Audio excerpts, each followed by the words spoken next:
This episode of Hobby Nightmares is sponsored by Minimaker, a wonderful, wonderful place where you can get most of your fantastically done 3D printed models. All over here, a fantastic store page, good shipping costs and all that sort of stuff. 2 times promo points right now for all of your purchases from the store, which is great because it means you can get free stuff from the store too. If you're looking for any sort of really, really cool things to get for your army going forwards, make sure that you head on over here and you give them some love, because if you're looking at certain parts of Games Workshop's model inventory or things like that, and you're thinking, hey, I could do with some Tyranids that, you know, don't look like nonsense. Some Gene Stealers that look kind of new. Well, you know, they certainly do have them over here. In fact, some of the best looking Gene Stealer models I've come across in a very long time, for instance, right? Use the promo code NorthernExile down below to get yourself 10% off your order at checkout. They're really, really, really cool people, and it comes with different types of modelling here. So you have a gaming quality, which is a very grey plastic, but, you know, typical. What you get is what you see, is what you get. A budget quality, which is slightly less quality, but, you know, it is cheaper too. And also display quality, which is a bit more brittle, but really does bring out the display detail in your models. One thing I can say is I have different models from Minimaker in all of these qualities, and do you know what I can say to them, right? They're all amazingly detailed, and what you see is what you get. Like, what you see here is what you will get. You even get sprues a lot of the time, which is amazing with certain models. Different models, different things, of course. But at the same time, I have different ones of this, like gaming and budget and display, and they all look the same, right? Really, really, really high quality detail. So, if you're looking for Space Marines, for anything from Age of Sigmar, Warhammer Fantasy Battles, any proxy models that you want to go into maybe one-page rules or other things like that, or even games of 40k, if your store lets you do that, then head over to Minimaker, or at least have a look around their inventory, and if you're going to get something, use the promo code NorthernExile down below to get yourself 5% off your order at checkout. Good! Right, let's jump into Hobby Nightmares, the last one of the week. Let's jump in, shall we, with our friend... What's his name? What does he want me to call him? Beard with Man Attached. Alright. He says, Hi North, a beard with man attached here. It's been a long time since I sent in a story. Hope you've been well. Bit of an update for things since it's been such a long time. I successfully completed my BSc in Economics and Finance with a 2-1 qualification, and I'm planning to publish a monetary economics book and submit a paper for publication on government fiscal policy while searching the job market in its crappy state. Well, congratulations to you. Welcome to real life. Ooh. I've also shifted towards powerlifting for my workouts, and I managed to hit being able to bench press and deadlift 70 kilograms. It might not sound that impressive to some, but considering when I started I could barely lift 5 kilograms, it's a landmark I'm very proud of. Anyways, let's get things going. Please enjoy a sip of tea before starting. Yeah, dude, you should always be proud of your achievements, dude. Always. In the gym. I've not been able to go for a few weeks because I've been ill with different things that I can't spread to other people, which sucks, but you know, it is one of those, whatever it is. Anyways, let's get going. Please enjoy a sip of tea before starting. I will do, thank you. Around July of this year, I decided to join my friend's Dungeons & Dragons campaign. We'll call him Steve. When I initially joined, there were 6 of us. Steve as the Dungeon Master, his wife, we'll call her Nikki, and 3 others we'll call Rob, Greg, and Sean. Sean will be the main focus of our lovely story.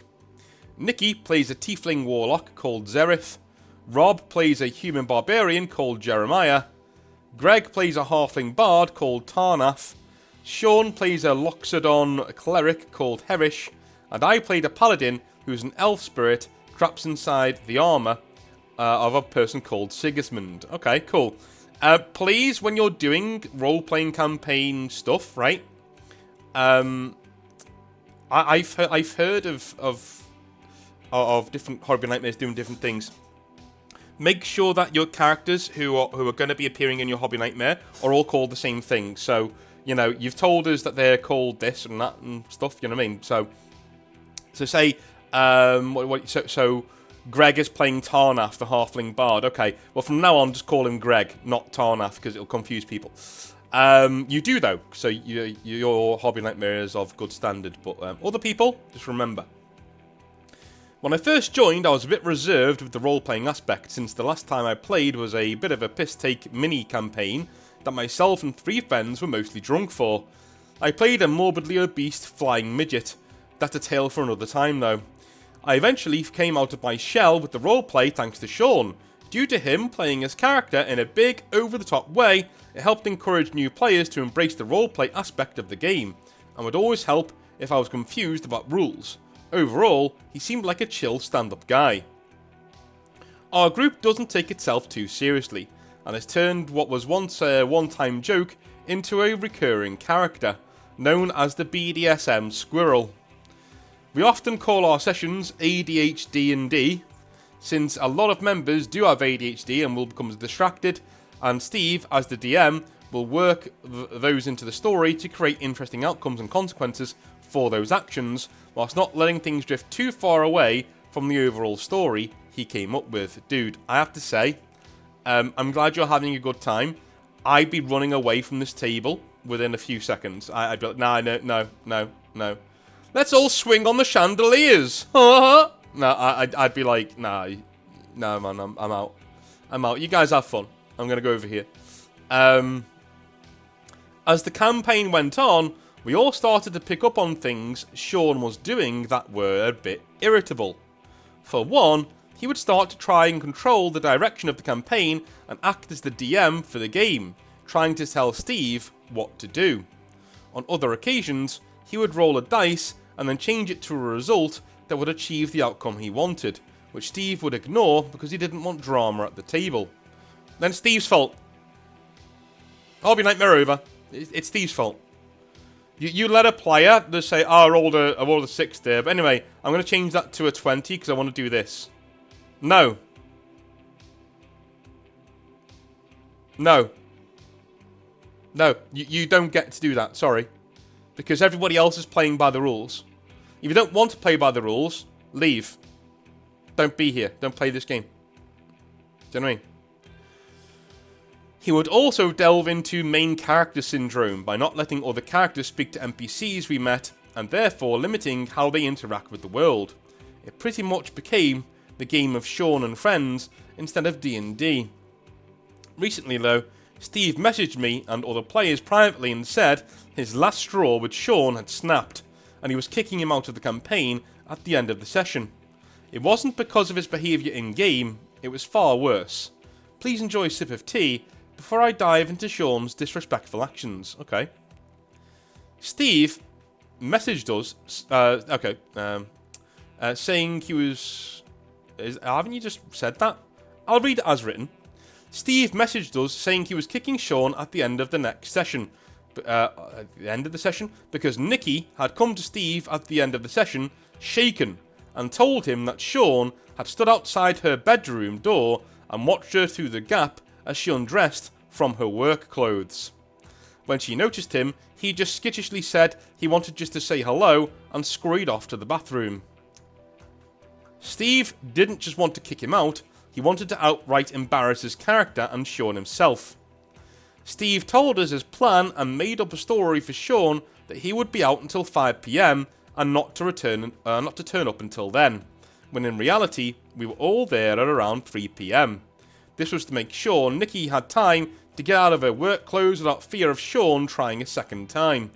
Because I had planned to switch out of my character for an orc, we thought we could kill 2 birds with 1 stone, literally, by saving both Sean and by having both Sean and my old character die in the same session. After Sean, dude, all right, okay, this is the most stupid, passive-aggressive, weak-ass, nerd shit way to address this situation. Okay? You are lucky this guy is lucky that his wife or his missus is kind of going along with his plan, because most of the women, normal women I know, would look at you with disgust if they came to you and said, I've caught this guy looking at me, your girlfriend, whilst I'm getting undressed. And your response is, oh, I'm so going to kill off his character in a really funny way. The fuck's wrong with you, weak ass? What the fuck's wrong with you? Literally. Like she I very rarely say this, she should not be with you, dude. You can't protect this woman. Simple as. Simple as. That's embarrassing. That is an embarrassing state of affairs. You've handled this in all the wrong way. So I'm going to read the rest of this, but I'm not going to get much joy out of it, because, like, dude, what are you doing? After Sean arrives, we get into the session. We're on a boat heading to another... Hang on. Oh, by the way, your whole solution is to have your girlfriend play the game with this guy sitting at the table? What is wrong with you? The very second you're told this, if you're not in the same room as this guy, you send a public message to everybody telling them what he did, and you kick him out of the group, right? That's what you do. If he's still in your flat, you grab him by the ear. And this is if you are actually holding your temper. You grab him by the ear and you kick him out on his ass. Absolutely. Gone. You probably do more things than that. If you're a man and you have a pair of balls. Dude, if you were dating my sister or one of my friends, I would be like, yeah, I don't want this guy in my house. I don't want this guy in my house, he can't protect you, sorry. Sorry. He's a weak-ass piece of shit. If anything goes down that I'm not there for, what's he gonna do? Right? This is the kind of guy who, when the burglar comes in through the door, he's already out the window. You're on your own. Anyway, after Sean arrives, we get into the session. We're on a boat heading to another island to investigate cultists that are seeking to summon the archdevil Tiamat into the mortal realm. After we dock, Zerif, Jeremiah and Tarnath rest by the ship, while Sigismund and Herish scout ahead to get our bearings of the area.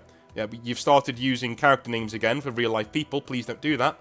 As we move further and further away from the group, we are ambushed by Raphael, the son of Mephistocles, whatever that name is, and Raphael tells us, while looking directly into Sean's eyes, that he is Nikki's patron. I think at this point, Sean realised what was happening and what was about to happen, because his face sank. I needed to say, in order to emphasise how overkill this would be, we were all level 5. My character was up first in the fight, and by sheer fucking miracle with my bonuses, I managed to score a 30 against him, but that only slightly scratched Raphael's skin.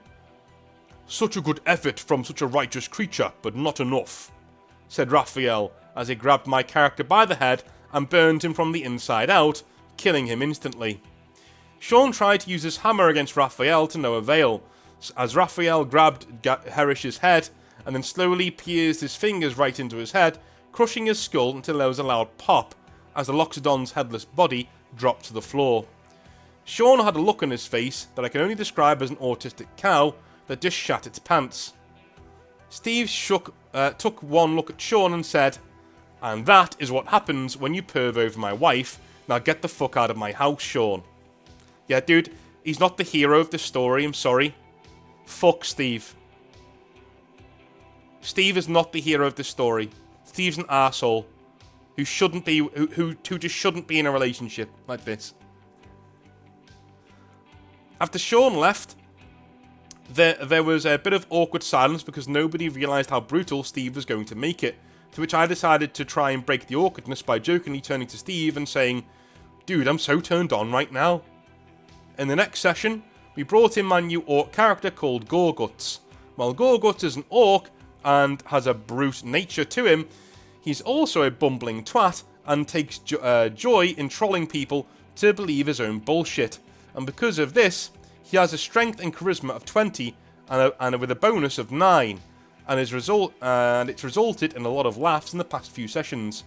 In his first session, Gorguts punched a guy at a local bar in the back of the head and convinced him that it was the guy sitting next to him that did it, resulting in these two getting into a brawl and Gorguts pissing himself laughing. If you'd like to me to send over the future adventures of the campaign, I'd be more than happy to. Yeah, sure. They wouldn't necessarily be nightmares, but they should be an absolute laugh. And yes, the orc was inspired by 40k orcs, which I've made as my new army. I've attached a picture for you to see. Thanks for sharing my story, and I hope you have a Merry Christmas, dude. Cheers. Yeah, thanks, man. Let's have a look. But Steve is not the hero of the story. Sorry. Absolutely not. Like, that was embarrassing behaviour. Okay. That's a cool army, dude. I like it. That is a bog standard orc army. Now, don't take that the wrong way. But this is the kind of orc army that you would see in, like, a white dwarf. Do you know what I mean? This is how you're supposed to paint orcs. You know? That's a really, really good looking army, actually. It's phenomenal stuff.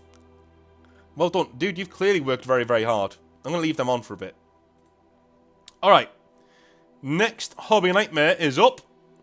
And we are talking to... Veli. How's it going, dude? Oh, I'm Mr. Exile from the state that doesn't exist according to my generation. Ohio. You can call me Veli. Been listening to your videos for a few months now, and while I don't necessarily agree with a lot of your takes, personally I find your opinions a little too aggressively harsh, but that's not saying you're a bad person. Your nice accent and stories you read offer me some white noise at work whilst I kill rats with bugs. Yeah, okay. In terms of... There's... Okay. Alright. I had this as well in America. There was certain... Especially suburban America, okay? People either thought I was really charming or terrifying. It was one of the two. Dude, I live in Liverpool, dude. Like you just... We are a vocally aggressive people. It just is what it is. Now, don't get me wrong. Don't get me wrong.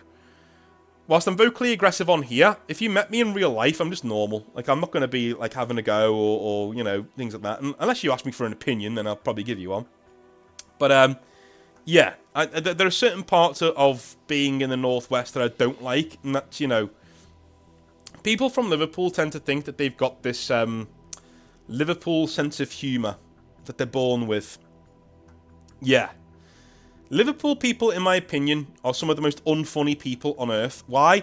Because they just don't get the joke, right? The cool thing about being British is that you live in a shithole, but it's your shithole, right? That's what you say. And it's like self-referential, you know, it's self-deprecating, and everyone's in it together and everyone's having a laugh. Not Liverpool people, though. Liverpool people are convinced they somehow live in, like, Dubai. Do you know what I mean? Like they think this city. By the way, Dubai is not amazing, but what I mean is by other people's view of what a modern city looks like with lots of luxury and stuff. Do you know what I mean? Anyway, a lot of Liverpool people seem to think that they live in this sort of utopia, and that if you're not allowed to have a go at it. No. That you gotta, you know, like don't be doing that. You know, it just rubs me the wrong way. So yeah, we are very verbally aggressive in terms of, like, how we talk. So, you know, it is what it is. It is what it is. What I normally say, and might help you, Ellie, or Veli, sorry, is if you listen to somebody from the north have a really vociferous opinion on something, right? Maybe if it's a 10 out of 10 in terms of aggression, their real opinion's somewhere around a 7 or an 8. Do you know what I mean? Right? In terms of you're American, you're not as verbally aggressive, right? So, whatever you're hearing, tone it down by 3 or 4 points. You know? I used to have to do this with my ex. I'd be like, she's like, you're being really aggressive, and I'm not, I'm talking normally. What's going on? Like, are you okay? You know? And so I had to say to her, listen, for everything that I say, if it's like, if you think it's aggressive, tone it down by 3 or 4 points, because I can't tone it down anymore. You know, I'm not a walking glass of chamomile tea. This is who you're marrying. Do you know what I mean? Like, I am who I am. So, you know, I don't know, man. Anyway, I decided to finally write in a couple of nightmares of my own across 2 different hobbies. But first, I want to play a little guessing game with you. Feel free to skip this part, it doesn't really add anything, that'll be fun.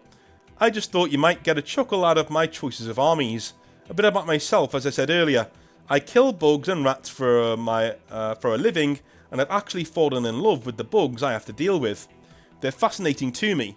I'm also an avid gun nut, owning several and working on them constantly. I also have a tattoo on my right arm of a dinosaur skull, Allosaurus, for those curious. So, with those things in mind, what would have been my first army? Probably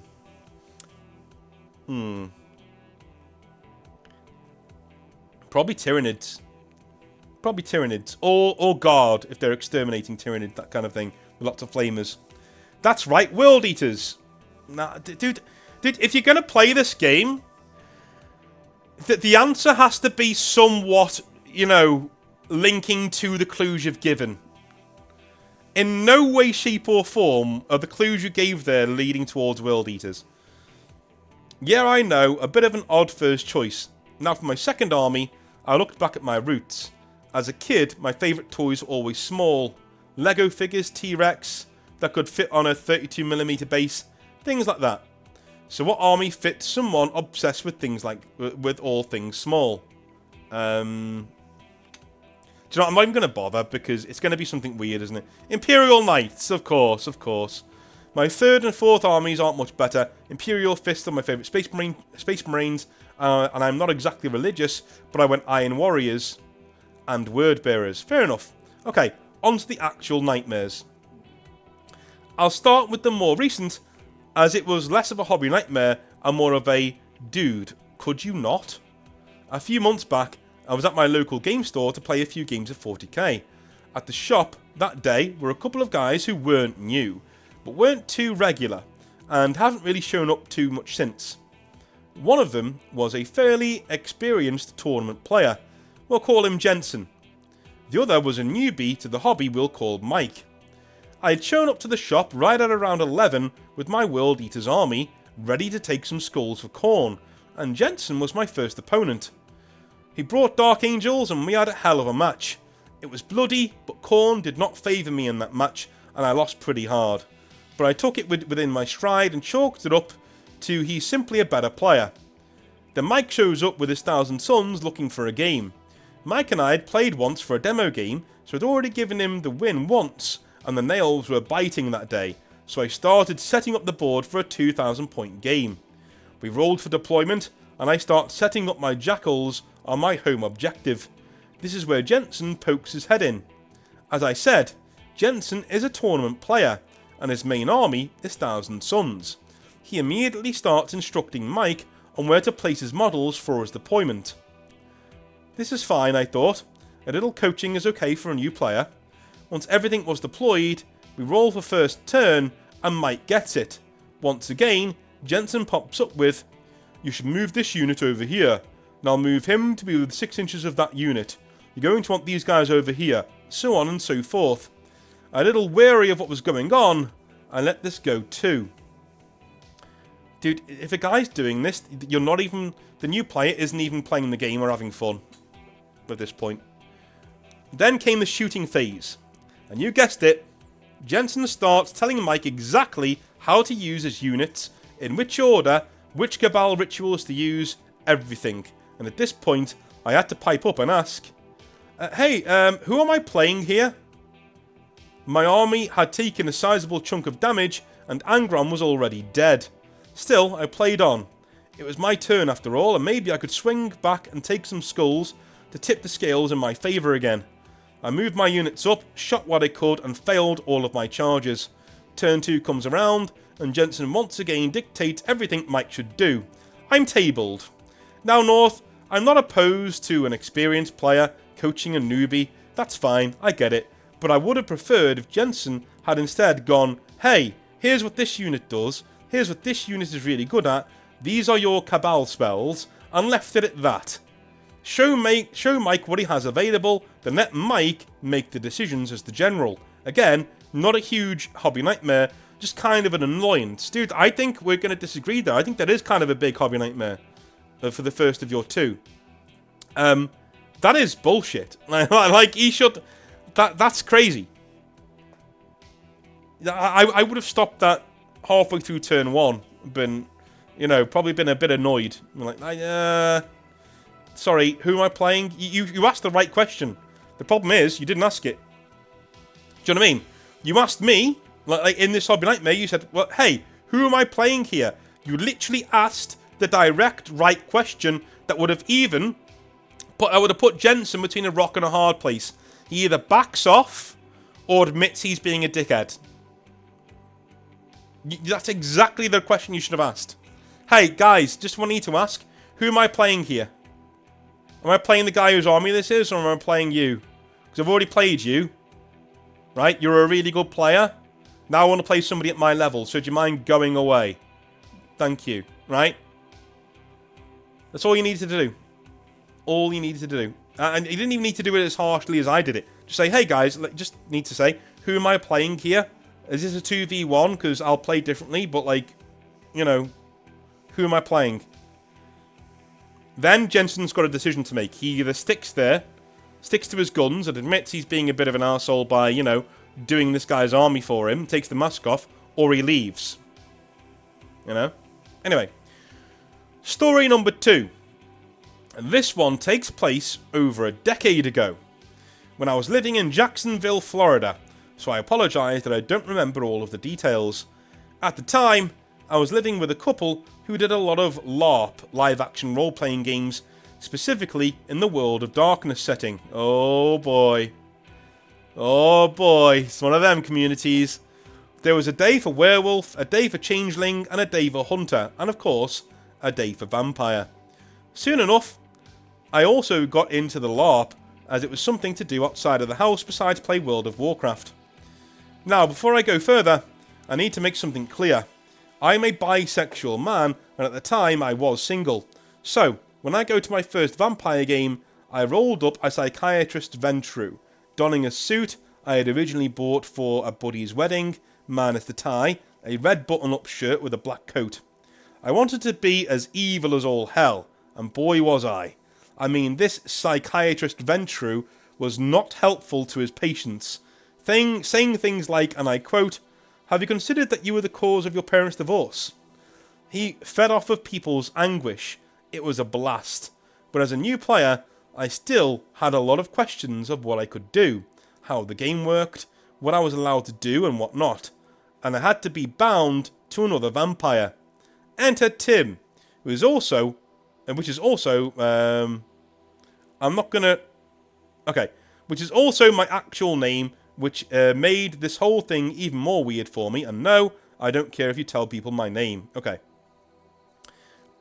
So each game night, I shadowed Tim, and he allowed me to get away with a lot. Now, Tim was a 45-year-old dad of 2, recently divorced because he'd come out as gay. I was 20 at the time, and yes, this is going exactly where you'd think. And the kids, and his kids also played vampire with the same group. Now, during the game, I thought everything was part of the character. Tim would throw his arm over my shoulder and keep me locked to his side. But he was also eager to please me, saying, and I quote, "If you feel like you're ready to no longer be bound to my vampire, just tell me, and we'll make it work." Unquote. Which I thought was him just being a kind mentor. Turns out in the background, my then roommates were trying to set me up with Tim. This all came to a head at a house party one night. Tim comes up to me and asks if we could talk out in my apartment's hallway, away from everybody else. I say sure and follow him out. That's when he starts to confess he was attracted to me, and I mean he was laying it all bare. He said that he had never been with another man, but he wanted me to be his first gay partner. I of course declined, immediately pointing out that, dude, I'm like half your age. But he was pleading. He was saying things like, "You don't have to work, I make enough money for both of us, my kids will listen to you like you're their parent." No. What? No, they wouldn't have... What? No, they wouldn't have... I don't get what you're saying there. No, they wouldn't have. As if the kids not listening to me was the deal breaker. His daughter was like 12 or 13 at the time. Okay, this is going to be my question. How old are his kids when they're playing Vampire the Masquerade? Live action Vampire the Masquerade. Alright, his daughter being 12 or 13 and the son being 16. Dude, you're not doing these people any favours. Do you know what I mean? When you say, you know, listen, you know there's a lot of stuff out there about gay dudes right now being around people who aren't of age, right? You must have seen it, right? This is not doing that any favours. Like, what is this? Like, why are you taking your 12, 13-year-old kid, even your 16-year-old kid, to an adult, live-action, role-playing game about vampires? What are you doing? What are you doing? There comes a time when liberalism just needs to sit down and let conservatism take over a little bit, right? The kids stay at home with the babysitter whilst you go and be a degenerate and play vampires. That's what happens here, alright? If that's what you want to do with your free time, all power to you. But you don't get your kids involved in adult shit like this. What's wrong with you? My God. His daughter was like 12 or 13 at the time, and his son was like 16, barely younger than I was. It took several firm no's from me before he finally relented. He apologised and asked for a kiss. The fuck's wrong with him? I turned him down, clearly uncomfortable. He pivoted to a hug, which I granted because I did feel bad for him. That was a mistake. When we hugged, he leaned in and kissed my neck. I almost punched him for that, but instead, I just glared at him and went back to the party. My roommates weren't happy with me, since they were friends with Tim, and were much more liberal when it came to dating conventions than I was. I didn't go back to Vampire after the incident, either, and all the better for it. So there you go, North, 2 Hobby Nightmare stories. As a palette cleanser, I've attached a few pictures of my most recent models. I've only been painting Warhammer for about a year. I wouldn't say I'm great, but I think they look pretty good when held up to inspection. Oh, and here's your obligatory sip some tea reminder that everybody puts in their stories. I didn't know where else to put it. Cheers, Valley. Okay, I'll put some of these on screen. 2 of them, 3 of them on screen. But dude, like, what is wrong with this guy? Like, you know, and as a bisexual dude, you gotta feel bad, like, writing in a story like that. Because it doesn't half-paint people, you know, when I call them alphabet people, I'm not saying it in like a bad way. I'm saying it because I'm saying it because I don't know whether the LGBTQ thing has changed, because it changes every week apparently to being IA plus X whatever. You know what I mean? So I don't know. So I just call it. I call them alphabet people for that reason, because I'm just like, I don't know. I'm just gonna say that because I don't know, right? Yeah. So you know, as someone who is on that, in that, shall we say, spectrum, sexuality, community, I don't know, right? As somebody who's part of that group, I'm sure it does feel bad having to write something in that you're, you know, it's not great. I know, it's not great. But thank you for being honest and for telling me your experiences. It seems to me that Tim was desperate for validation for his choice. Do you know what I mean? This is Perturabe, by the way. Pretty cool one as well. Yeah, it seems to me that he was trying to get validation for being gay, right? He's literally tanked his whole marriage, you know, and said, no, I'm gay. I'm going to go and be gay now. So, you know, so he's gone away. He's discovered he's gay. And obviously, can you imagine being gay, right? Right. Let's put ourselves in this weirdo's. I was going to say pants. Let's not do that. This weirdo's shoes, right? Okay. So he's just tanked his own marriage because he's now gay, right? Okay. Then he's on the market and nobody's interested in him. And he's getting lonely. And his friend set him up with this guy who he really quite likes. And you literally aren't interested in him. Are we surprised how... Are we surprised that he's, like, desperate in this situation? Of course he's desperate. Your driftwood, mate. He's clinging on to you.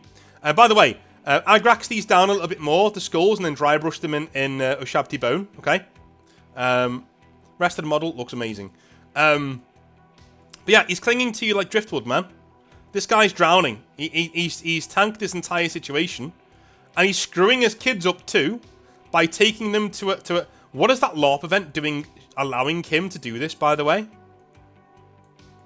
You know, they should literally be like, what are you doing, Tim? No, these are children. Go away. Go away. If you try this shit again, I will ban you. Right? That's what they should be saying. I like your use of oils, man. Your models are very wet. It's pretty cool. Very nicely done. Very, very nicely done. But yeah, like, they should absolutely be turfing this guy out and be like, nah, man, like, what are you actually doing? What you're doing here is ridiculous. Good models though, really good metalwork, dude. I like it. Absolutely fantastic. Nicely done. Nicely done. Right, those are Hobby Nightmares for the day and for the week. I will speak to you over the weekend. I think on Sunday, we'll be doing another live stream where we're going to be doing our Legion video for the 11th Legion, the Unknown Legion. So I'll see you then, and have a wonderful rest of your day. All right? Speak to you soon. Bye now.